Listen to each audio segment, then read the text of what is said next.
नमस्कार, मैं प्रांशी राठौर और आप देख रहे हैं नेक्स्ट 9 न्यूज। कांग्रेस पार्टी लगातार भारत जोड़ो यात्रा के जरिए अपनी मजबूत दावेदारी पेश कर रही है।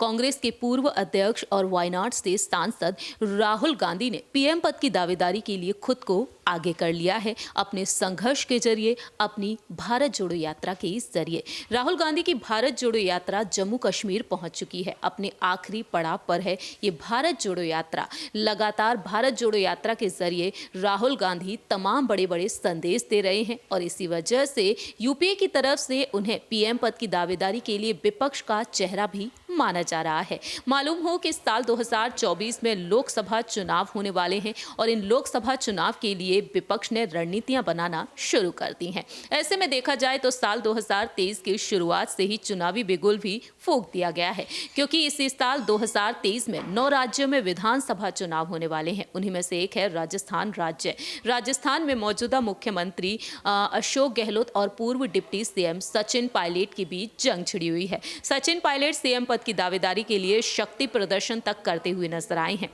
वहीं सचिन पायलट राहुल गांधी और प्रियंका गांधी को सपोर्ट करते हुए भी देखे गए हैं, लेकिन इसी बीच कहीं ना कहीं उनकी नाराजगी देखने को मिल रही है।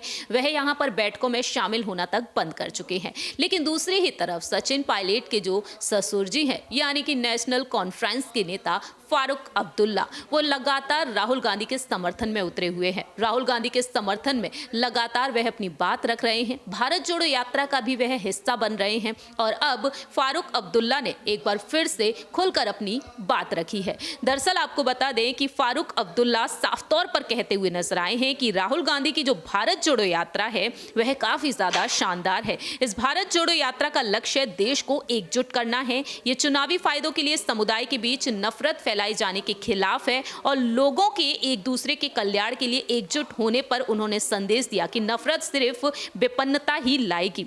अनंतनाग जिले के औश मुकाम में उन्होंने अपनी बात रखी कि यात्रा का लक्ष्य राष्ट्र को एकजुट करना है, नफरत की दीवार को तोड़ना है। इस पदयात्रा का संदेश ये है कि जब तक हम एकजुट नहीं होंगे और एक दूसरे के कल्याण के लिए साथ मिलकर नहीं सोचेंगे, हम देश को अपने राष्ट्र निर्माताओं के सपनों के अनुरूप नहीं बना सकेंगे। इस तरह से उन्होंने अपनी बात रखी, लेकिन साथ ही साथ उनका कहना रहा ये रुख राष्ट्र और लोगों को समृद्धि की ओर नहीं लाएगा, यह सिर्फ विपन्नता की ओर लाएगा। इस तरह से यहाँ पर वह कहते हैं कि अब भारत जोड़ो यात्रा का जो इफेक्ट है वह काफी ज्यादा शानदार है। राहुल गांधी की इस भारत जोड़ो यात्रा के जरिए देश को एकजुट करना है, एकजुटता का संदेश दे रही है और नफरत की दीवारों को तोड़ना है। फारूक अब्दुल्ला ये तमाम बातें कहते हुए नजर आए हैं और फारूक अब्दुल्ला की इन बातों से आप कितना सहमत हैं ये आप बता सकते हैं कमेंट सेक्शन में। देखना दिलचस्प होगा कि साल 2024 में कांग्रेस पार्टी को यहां पर क्या कुछ फायदा मिलता है। देखना दिलचस्प यही होगा कि आखिरकार यहां पर फारूक अब्दुल्ला